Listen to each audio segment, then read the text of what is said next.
Hello అండి, welcome to home maker Sujji.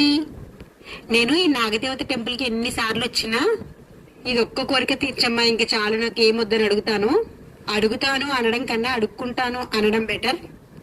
ఆ range లో బతిమలాడతానమాట.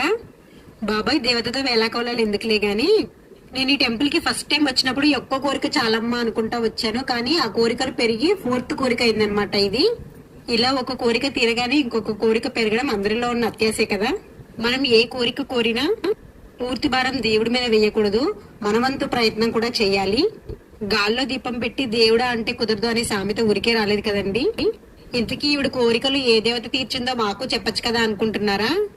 ఏ దేవుడైనా కోరికలు తీరుస్తాడండి, కాకపోతే మన ప్రయత్నం కూడా మనం చెయ్యాలి. మన మనసులో బలంగా ఒక దైవాన్ని నమ్ముతాం కదండి. అలా బలంగా నమ్మిన దేవుళ్ళలో సిద్ధాంతం నాగదేవత టెంపుల్ కూడా ఒకటండి.